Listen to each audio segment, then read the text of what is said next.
जी, welcome back. कैसे हैं आप सब? आज की वीडियो में हम ऊप के कुछ नए कॉन्सेप्ट्स कवर करने वाले हैं, जो कि बहुत ही ज़्यादा इम्पोर्टेंट है। पिछली वीडियो में हमने ऊप को स्टार्ट किया था, हमने ऑब्जेक्ट्स को समझा, क्लासेस को समझा और हमने कंस्ट्रक्टर के बारे में पढ़ा था।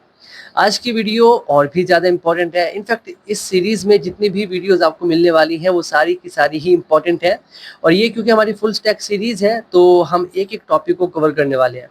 इन द केस आप नहीं जानते तो हमने Java plus AI full stack development series start की है। लिंक डिस्क्रिप्शन में है। आप अगर शुरू से ज्वाइन करना चाहते हो तो जाओ, लिंक पे क्लिक करो और फर्स्ट वीडियो से इस सीरीज को देखना स्टार्ट कर दो। तो स्टार्ट करते हैं और सबसे पहले हम बात करते हैं कि हमने पिछली वीडियो में ना एक कंस्ट्रक्टर क्रिएट किया था, ये रहा। और मैंने आपसे कहा था कंस्ट्रक्टर को हम यूज करते हैं क्लास के अंदर रखे हुए वेरिएबल्स को इनिशियलाइज करने के लिए। इनिशियलाइज मतलब उसको वैल्यूज देने के लिए। और हमने क्या किया था, यहाँ पर कंस्ट्रक्टर को कॉल की थी और यहाँ पर वैल्यूज पास कर दी थी और हमारे पास एक शो मेथड था जिसके थ्रू हमने सारी की सारी वैल्यूज को आउटपुट में शो कर दिया था, राइट। अब यहाँ पर कुछ इंपॉर्टेंट चीजें हैं जो मैं आपके साथ डिस्कस करना चाहता हूँ। ये जो मेरे पास कंस्ट्रक्टर था या फिर ये जो मेरे पास एक मेथड था, शो मेथड, जो कि स्टूडेंट क्लास के अंदर था, इनको कॉल करने के लिए मुझे एक ऑब्जेक्ट की ज़रूरत पड़ी थी।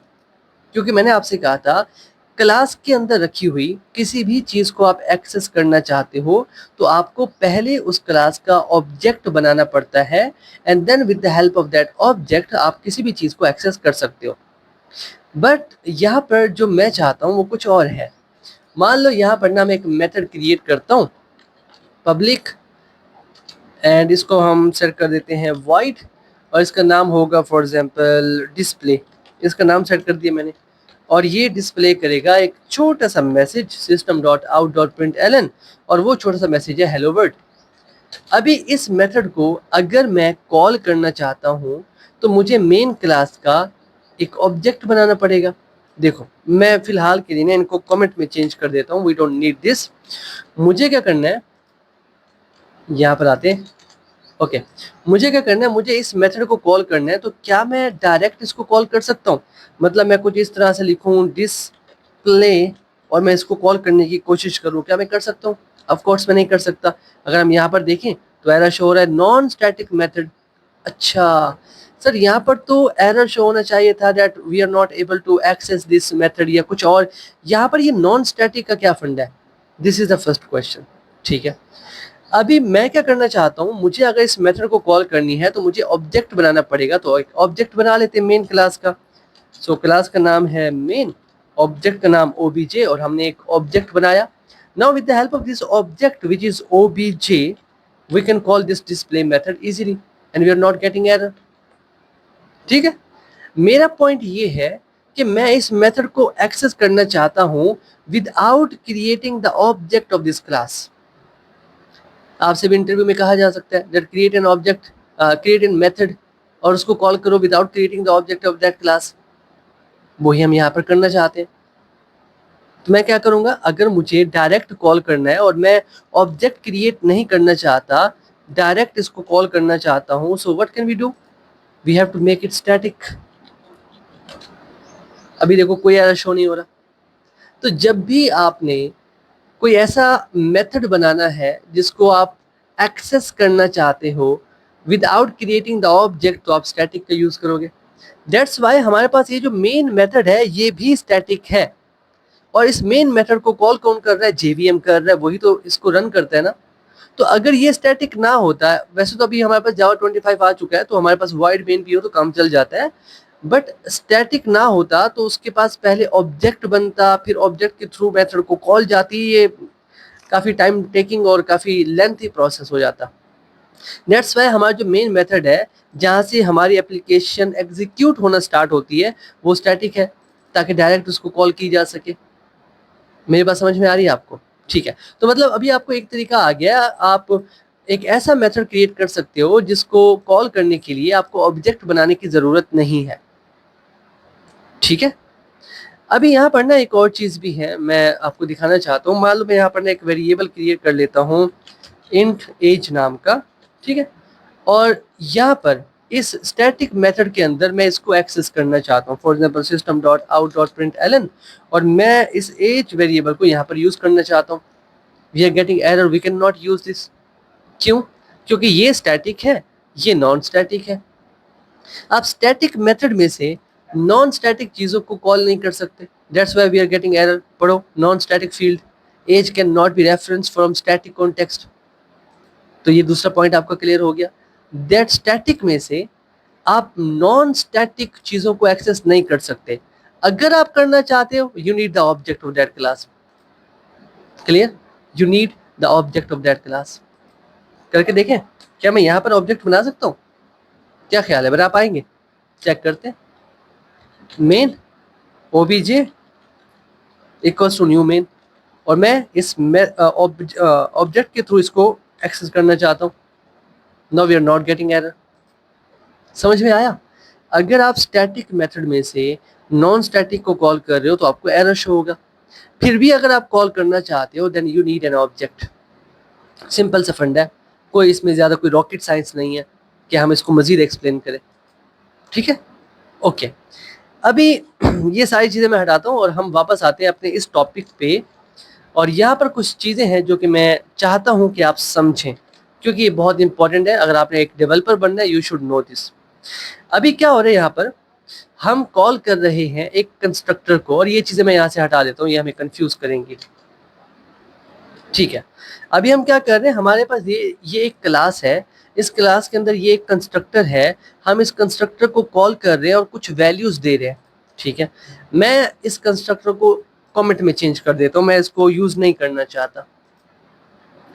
अब मैं यहाँ से वैल्यूज भी नहीं भेज सकता, ये मैंने वैल्यूज हटा दी। अभी जरा आप इस लाइन पे फोकस करो, आपको मजा आएगा। देखो, शो क्या है, एक मेथड है। कैसे पता चला? क्योंकि आगे पैरेंथेसिस है, तो मतलब ये एक मेथड है। स्टूडेंट क्या है यहाँ पर, ये भी एक मेथड है, स्पेशल टाइप का मेथड है जो कि एक कंस्ट्रक्टर है। अब कंस्ट्रक्टर तो मैंने यहाँ से हटा दिया, मेरी क्लास के अंदर कोई कंस्ट्रक्टर नहीं है, बट यहाँ पर तो हम उसको कॉल कर रहे हैं, तो मतलब कहीं ना कहीं कंस्ट्रक्टर है, किसी ने तो बनाया है, हमने नहीं बनाया, बट वी आर कॉलिंग। ऐसे तो कॉल करते हैं ना मेथड को। अभी समझ में आया? मैं बार बार जब भी स्कैनर क्लास का ऑब्जेक्ट बनाता था शुरू में, तो स्कैनर लिखते थे, देन SC लिखते थे, देन न्यू, देन स्कैनर। तो वो जो आखिर वाला स्कैनर होता था ना, टेक्निकली वो एक कंस्ट्रक्टर है, वो एक कंस्ट्रक्टर होता था। अभी मैं चेक करना चाहता हूँ, देखो कंस्ट्रक्टर का काम क्या होता है। कंस्ट्रक्टर का काम होता है जितने भी वेरिएबल्स हैं क्लास के अंदर उनको वैल्यू देना। मैं देखना चाहता हूँ क्या इस कंस्ट्रक्टर ने इनको कोई वैल्यूज दी हैं या नहीं दी। तो मैं इस शो मेथड को कॉल करता हूँ, और शो मेथड मैंने बनाया हुआ है इसी क्लास के अंदर, इस स्टूडेंट क्लास के अंदर। तो रन करते हैं, अब मजा आएगा, काफी मजा आएगा। देखते हैं कि ये कंस्ट्रक्टर जो कि हमने नहीं बनाया, आई डोंट नो हमें किसने दिया है, बट ये क्या वैल्यूज दे रहा है? ऑफ कोर्स दे रहा है। देखो, नल है, जीरो है, जीरो है, नल है। अब यहाँ पर नल किसकी वैल्यू है? स्ट्रिंग की वैल्यू। क्यों? क्योंकि स्ट्रिंग एक ऑब्जेक्ट है, ऑब्जेक्ट की वैल्यू अगर आपने नहीं दी तो वो नल होगा। इंट की वैल्यू जो होती है वो जीरो ही होती है, अगर आप इनिशियलाइज नहीं करते तो देखो जीरो जीरो, और जो एड्रेस है वो स्ट्रिंग है, और स्ट्रिंग एक ऑब्जेक्ट होता है, that's why we are getting null over here. मेरी बात समझ में आई? तो मतलब कंस्ट्रक्टर तो कॉल हो रहा है, आप बना रहे हो तो अच्छी बात है, आप नहीं बना रहे तो बाय डिफॉल्ट एक कंस्ट्रक्टर जावा आपको बनाकर दे रहा है जो कि इनिशियलाइज कर रहा है इन वेरिएबल्स को। आई होप आपको ये भी समझ में आ गया होगा, ये बहुत अच्छा पॉइंट था समझने के लिए। अच्छा, अभी एक काम करते हैं, मज़ा आएगा। मैं अगर प्राइवेट हटा दूँ ना यहाँ से, मैंने यहाँ से प्राइवेट हटाया, मैं यहाँ से भी प्राइवेट हटा देता हूँ, यहाँ से भी हटा देता हूँ, और यहाँ से भी हटा देता हूँ, still we are able to access. हम अभी भी एक्सेस कर सकते हैं इनको विद द इस शो मेथड के थ्रू हम एक्सेस कर पा रहे हैं। और अगर मैं इस तरह से करूँ obj.name, तो मैं इस तरह से भी एक्सेस कर सकता हूँ। यहाँ पर मैं अपना नाम लिख देता हूँ। अभी मैं अपने पॉइंट की तरफ आता हूँ, मैं क्यों ये बता रहा हूँ आपको। मैं एक्सेस कर पा रहा हूँ, ठीक है, क्यों? क्योंकि हम सेम पैकेज के अंदर हैं। अब एक न्यू टर्म आपके लिए आ चुकी है, पैकेज। पैकेज क्या होता है? एक फोल्डर होता है। अभी हम एक सेम फोल्डर में है, हमारा फोल्डर क्या है? SRC। इस फोल्डर के अंदर हमारे पास दो क्लासेस हैं, एक मेन क्लास है, एक जावा क्लास है। देखो, एक मेन क्लास है, एक जावा क्लास है, एक ही फोल्डर में है, तो हम ये कर सकते हैं। लेकिन अगर हम अलग अलग फोल्डर्स में हो, तो मैंने यहाँ पर एक फोल्डर बना रखा है, एक पैकेज, मैं बल्कि इसको डिलीट करता हूँ और आपके सामने ना एक और बना के दिखाता हूँ। ये इसको हमने डिलीट किया, तो यहाँ पे राइट क्लिक करते हैं, न्यू में जाते हैं, दिस इज द पैकेज, और एक पैकेज क्रिएट करते हैं, नाम इसको कंट्रोलर दे देता हूँ। ये मत सोचना कि सर आप कंट्रोलर नाम क्यों दे रहे हो, आप कोई भी दे सकते हो यार, मर्जी है आपकी, कुछ भी नाम दे दो। अब इसके अंदर मैं एक क्लास बनाता हूँ स्टूडेंट की, ये मैंने एक क्लास बनाई। अब ये जो मेन के अंदर क्लास रखी हुई है, इसको मैं यहाँ से कट कर लेता हूँ, ठीक है, मैंने यहाँ से कट कर लिया और इसको मैं यहाँ पे ला के रख देता हूँ। अभी देखो, अभी क्या है, क्लास किसी और पैकेज में रखी हुई है, वी आर गेटिंग एरर। पहले तो हमें एरर शो नहीं हो रहा था जब हम ऑब्जेक्ट बना रहे थे, क्योंकि हम सेम फोल्डर में थे। अभी फोल्डर चेंज है, देखो जो मेन क्लास है वो है SRC फोल्डर के अंदर, और जो स्टूडेंट क्लास है वो है कंट्रोलर फोल्डर के अंदर। फोल्डर मतलब हम इनको पैकेजेस कहते हैं। अब पैकेजेस डिफरेंट है, तो पहले हमें पैकेज इंपोर्ट करना पड़ेगा। इंपोर्ट मतलब मुझे इस मेन क्लास को, इस मेन मेथड को बताना पड़ेगा कि ये क्लास आपको कहाँ पे मिलेगी, कौन से पैकेज में मिलेगी। तो आप क्या कर सकते हो, यहाँ पे इंपोर्ट क्लास है, आप इंपोर्ट कर लोगे, इंपोर्ट देन पैकेज का नाम एंड देन क्लास का नाम। Still we are getting error over here, क्यों, इज नॉट पब्लिक। अब जब भी आप किसी ऐसी क्लास को एक्सेस करना चाह रहे हो जो किसी और पैकेज में है, उस क्लास को आप पब्लिक बनाओगे तब आप एक्सेस कर सकते हो, अदरवाइज आप एक्सेस नहीं कर सकते। ये एरर कंप्लीट हो गया, हमारा सॉल्व हो गया। पहला, आपको इंपोर्ट करना होगा क्लास को, दूसरा वो क्लास पब्लिक होनी चाहिए, तीसरा अब आप इस तरीके से एक्सेस नहीं कर सकते, आपको शो करेगा error, name is not public. अब कोई भी चीज आप एक्सेस करना चाहते हो ना, तो वो पब्लिक होनी चाहिए, वरना आप एक्सेस नहीं कर पाओगे, सिंपल सी बात है। अगर क्लास किसी और पैकेज में है तो आपको चीजों को पब्लिक बनाना पड़ेगा। क्लियर हुआ, ये पॉइंट समझ में आ गया आपको, क्योंकि आप किसी और पैकेज में हो, किसी और फोल्डर में हो। तो मैं क्या करता हूँ, मैंने इनको प्राइवेट बनाता हूँ। जैसे कि मैंने आपसे कहा था कि जब भी हम कोई सॉफ्टवेयर बिल्ड करते हैं तो ये सारे के सारे प्राइवेट होने चाहिए, और हम प्राइवेट ही रखते हैं। अभी जो कॉन्सेप्ट मैं आपको समझाने वाला हूँ काफी इंटरेस्टिंग कॉन्सेप्ट है, and I want you to focus. अभी मेरे पास ना ये कंस्ट्रक्टर है, ये कंस्ट्रक्टर है। इन वेरिएबल्स को अगर मैंने वैल्यूज देनी है तो मैं इस कंस्ट्रक्टर को कॉल करूंगा। आते हैं यहाँ पर, मैं यहाँ पर वैल्यूज देता हूँ, इसको हटा देते हैं। अभी हम ये नहीं कर सकते क्योंकि प्राइवेट वेरिएबल है, ये हटा दिया। यहाँ से मैं वैल्यूज देता हूँ लतीफ। अभी मैं आता हूँ अपने पॉइंट की तरफ, which is very important, roll number and then the address, और फिर मैं शो मेथड को कॉल कर रहा हूँ। अभी यहाँ पर प्रॉब्लम है, प्रॉब्लम है, सच में प्रॉब्लम है। मैं रन करूंगा, मेरे पास आउटपुट भी आएगा। आउटपुट में आपको शो होगा लतीफ, शो होगा 26 1 2 3 पाकिस्तान, क्योंकि हम शो मेथड को भी कॉल कर रहे हैं, this is the show method. Output में आपको आउटपुट शो होगा, बट अभी भी इसके अंदर गड़बड़ है, मैं समझाता हूँ। देखो आउटपुट आ रहा है ना, बिल्कुल ठीक तरीके से आ रहा है। तो सर मसला क्या है इसमें, देखो मसला ये है कि मेरे पास इस क्लास के अंदर 4 वेरिएबल्स हैं, चारों की वैल्यूज को मैं सेट कर रहा हूँ। ओके, चारों की वैल्यूज को मैं आउटपुट में गेट कर रहा हूँ। मेरी प्रॉब्लम ये है कि मेरे सॉफ्टवेयर के अंदर मुझे ज़रूरत होती है कि फॉर एग्जांपल अगर यूज़र नेम देखना चाहता है तो मैं सिर्फ नाम दिखाऊंगा उसको, अगर यूज़र एज देखना चाहता है तो मैं उसको सिर्फ एज दिखाऊंगा, अगर यूज़र सिर्फ नाम सेट करना चाहता है तो मैं सिर्फ नाम सेट करूंगा, बाकी चीज़ों को मैं सेट नहीं करना चाहता। मतलब यहाँ पर ये जो 4 वेरिएबल्स हैं, मैं चाहता हूँ कि यार मैं नेम वेरिएबल को वैल्यू दे दूँ, बाकी 3 को वैल्यूज ना दूँ, मैं एज वेरिएबल को वैल्यू दे दूँ, बाकी 3 को ना दूँ। बट ये तो मैं यहाँ पर कर ही नहीं पा रहा ना। अगर वैल्यू दे रहे हो तो चारों को देनी पड़ेगी। अगर मैं यहाँ से हटा दूँ, फॉर एग्जाम्पल मैंने यहाँ से हटा दिया, ये मैंने हटा दिया, वी आर गेटिंग एरर। क्या कह रहे हैं, expected 4 argument and but found 1, कि हमें 4 वैल्यूज चाहिए, आप 1 दे रहे हो, दिस इज अ प्रॉब्लम। मेरी बात समझ में आई। मैं चाहता हूं कि मैं अगर वैल्यू सेट करना चाहता हूं तो मैं किसी एक वेरिएबल की वैल्यू को भी सेट कर पाऊं, मेरे पास ये कंट्रोल होना चाहिए। अगर मैं आउटपुट में देखना चाहता हूं तो मैं एक सिंगल वेरिएबल की वैल्यू को भी आउटपुट में देख सकूं। ऐसा ना हो कि आउटपुट में मैंने नाम देखना है और सारी की सारी चीजें मुझे आउटपुट में शो हो रही है। ऐसा ना हो कि मैंने इनिशियलाइज करना है नेम वेरिएबल को और मुझे सबको वैल्यूज देना पड़ रहा है। This is the problem, this is the problem.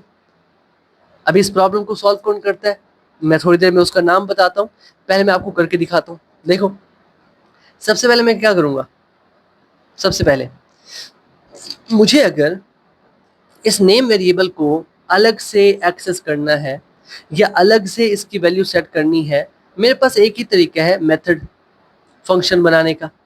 तो मैं फंक्शन बना लेता हूँ, and it should be public, ताकि हम इसको एक्सेस कर सके। यहाँ पर देखो पब्लिक, और मैं वैल्यू को सेट करना चाहता हूँ तो मैं वॉइड लिखूंगा, क्योंकि मैं वैल्यू इसको दूंगा, इस मेथड को इससे लूंगा नहीं, ये मेथड कुछ रिटर्न नहीं करेगा, दैट्स व्हाई मैंने वॉइड सेट किया। इसका नाम मैं सेट कर देता हूँ सेट, और जो वेरिएबल का नाम है सेट नेम, ये मुझसे क्या ले रहा है, एक स्ट्रिंग, और मैं क्या करूंगा, दिस डॉट नेम करके सेव कर दूंगा। मेरी बात को समझो, वेरिएबल का नाम क्या था, नेम था, तो इसका नाम होगा सेट नेम। आप कुछ भी नाम रख सकते हो, बट हम क्योंकि जब सॉफ्टवेयर बनाते हैं तो इसी को यूज करते हैं, इसी को फॉलो करते हैं। तो अब मेरे पास एक अलग मेथड है, अगर मैं सिर्फ नेम की वैल्यू को सेट करना चाहता हूं तो मैं सिर्फ इस मेथड को कॉल करूंगा, ये सिर्फ नेम में जाके वैल्यू को स्टोर करेगा। अब इसके ये क्या हुआ, ये सेटर हुआ, मतलब ये वैल्यू को सेट कर रहा है, ये वैल्यू को सेट कर रहा है। अभी अगर मैंने नेम वेरिएबल की वैल्यू को अलग से एक्सेस करना है तो मुझे गेटर भी चाहिए जो कि वैल्यू को गेट करेगा, वो भी एक मेथड है, बना लेते हैं पब्लिक, एंड देन इस ये रिटर्न क्या करेगा, ये मुझे रिटर्न करेगा ये वाला वेरिएबल। इस वेरिएबल की डेटा टाइप है स्ट्रिंग, तो इसकी रिटर्न टाइप भी होगी स्ट्रिंग, और इसका नाम मैं सेट कर दूंगा गेट नेम, और ये रिटर्न कर देगा यहाँ से रिटर्न नेम। अभी क्या हो रहा है, समझो बात को, अभी क्या हो रहा है, अगर एक वेरिएबल को मैं अलग से वैल्यू देना चाहता हूं तो मुझे मेथड बनाना पड़ेगा जिसको मैंने नाम दे दिया सेट नेम। अगर उस एक वेरिएबल की वैल्यू को मैं गेट करना चाहता हूं तो मुझे गेटर बनाना पड़ेगा जिसको मैंने नाम दे दिया गेट नेम।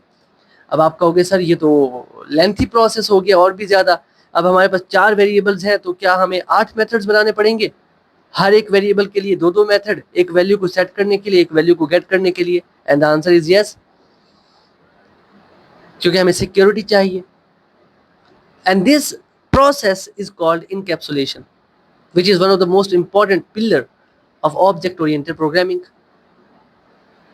क्या होता है इनकैप्सुलेशन, इनकैप्सुलेशन का मतलब होता है डाटा को हाइड करना with the help of private keyword. हमने क्या किया, डाटा को हाइड कर दिया, कोई इसको एक्सेस नहीं कर पाता। फिर एक डोर दे देना कि आप इंडिविजुअली किसी भी वेरिएबल को एक्सेस कर सको with the help of setters and getters. ये दो चीजें हैं, ये दो चीजें इनकैप्सुलेशन है।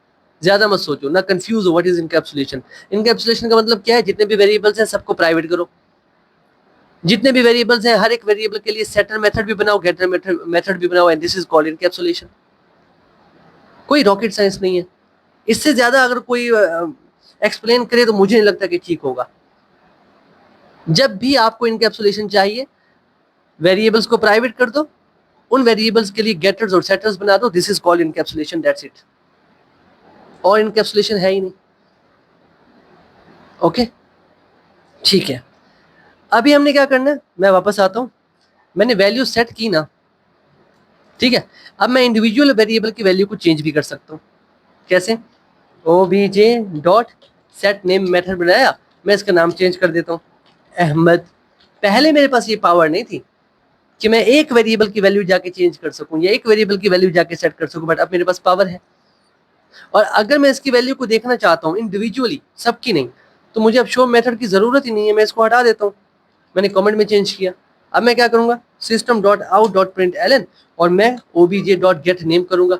गेट नेम मेथड है जो मैंने बनाया, ये रहा, ये रिटर्न कर रहा है नाम, मैं उसको प्रिंट कर रहा हूँ। इसको रन करें तो आपको आउटपुट में अब लतीफ की जगह आपको अहमद शो होगा, क्योंकि मैंने इंडिविजुअली जाके उस वेरिएबल की वैल्यू को चेंज कर दिया। पहले मैं ऐसा नहीं कर पा रहा था, देखो अभी आपको अहमद शो हो रहा है। क्लियर? अभी मैं आपको मजे की बात बताता हूँ, यहाँ पे आते हैं। अभी मुझे ये मेथड नहीं चाहिए, मैं इसको हटा देता हूँ। ये शो मेथड नहीं चाहिए, मैं इसको भी हटा देता हूँ। अभी ये गेटर सेटर्स मैं हटा रहा हूँ, ठीक है, और ये कंस्ट्रक्टर भी मैं हटा रहा हूँ। अभी मेरे पास क्या है, ये एक क्लास है जिसके अंदर 4 वेरिएबल्स हैं, ठीक है। दीज आर द प्रॉपर्टीज, या इनको एट्रीब्यूट भी आप कह सकते हो। अभी मैं आपको जो बताने वाला हूँ ना, उसको नोट डाउन कर लो, आपके बहुत काम आएगा। जब भी हम कोई सॉफ्टवेयर बनाते हैं, डजंट मैटर हम कोई वेब एप्लीकेशन बना रहे हैं, हम कोई डेस्कटॉप एप्लीकेशन बना रहे हैं, अगर आप जावा टेक्नोलॉजी यूज कर रहे हो सॉफ्टवेयर बनाते हुए, और आपने कोई ऐसी क्लास बनाई है जिसके अंदर कोई वेरिएबल है, डजंट मैटर एक वेरिएबल है, 2 है, 3 है, 100 हो, जितने भी हों, अगर उसके अंदर वेरिएबल है तो आपको गेटर और सेटर बनाने पड़ेंगे, बस, और कोई रास्ता नहीं है। कैसे बनाओगे इंटेलिजे में? राइट क्लिक करो, जनरेट पे आओ, गेटर्स और सेटर्स किसके लिए चाहिए? मुझे सबके लिए चाहिए ना।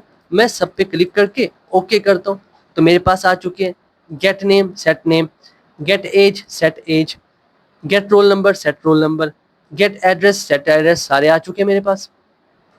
अभी ये कंस्ट्रक्टर मैं यूज नहीं कर रहा, that's why we are getting error over here.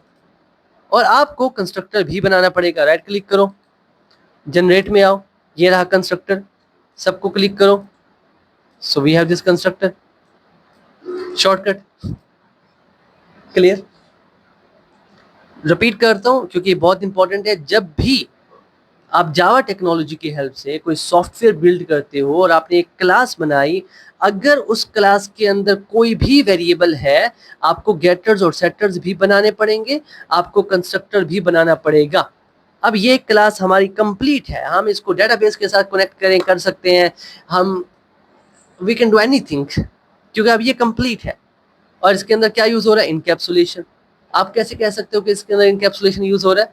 क्योंकि सर इसके अंदर जितने भी वेरिएबल्स हैं वो सारे प्राइवेट हैं और उनको एक्सेस करने के लिए हमारे पास गेटर्स और सेटर्स हैं। दैट्स व्हाई ये क्लास जो है इसके अंदर इनकैप्सुलेशन जो है वो इम्प्लीमेंट हो रही है। आई होप ये कॉन्सेप्ट आपका क्लियर हो चुका होगा। और ये हमने पब्लिक क्यों लगाया था? क्योंकि हम ऐसे एक्सेस नहीं कर पा रहे थे। मेरी बात समझ में आई? हम ऐसे एक्सेस नहीं कर पा रहे थे। पब्लिक क्या है? एक्सेस मॉडिफायर है, एक्सेस कंट्रोल करता है कौन सी क्लास को आप कहाँ से एक्सेस कर सकते हो। जो पब्लिक क्लास है उसको आप कहीं से भी एक्सेस कर सकते हो, वो किसी और फोल्डर में रखिए आप तब भी एक्सेस कर सकते हो। दैट्स वाई हम क्या करते हैं, पब्लिक क्लासेस बनाते हैं, जब भी बनाते हैं पब्लिक ही होनी चाहिए। एक और भी होता है प्रोटेक्टेड, उसके बारे में हम बाद में बात करेंगे जब हम इनहेरिटेंस के टॉपिक पे पहुंचेंगे। अभी फिलहाल के लिए जो टॉपिक्स मैंने आपको समझाया वो कौन कौन से हैं जरा बताओ। एक तो स्टैटिक के बारे में हमने समझा, स्टैटिक। अच्छा, उसके बाद हमने देखा कि इंडिविजुअली कैसे हम एक्सेस कर सकते हैं वेरिएबल्स को, उनको वैल्यू कैसे सेट कर सकते हैं, वैल्यूज़ को कैसे गेट कर सकते हैं। क्लियर। हमने पैकेज के बारे में देखा कि हाँ पैकेज को इंपोर्ट भी किया जाता है पहले, बाद में चीज़ें सारी सेट होती हैं। आई होप ये चीज़ें आपको समझ में आ चुकी होंगी। फिर भी अगर इनकैप्सुलेशन का थोड़ा बहुत आपको प्रॉब्लम हो रहा है, वैसे होना नहीं चाहिए, क्या है इनकैप्सुलेशन? यही तो है।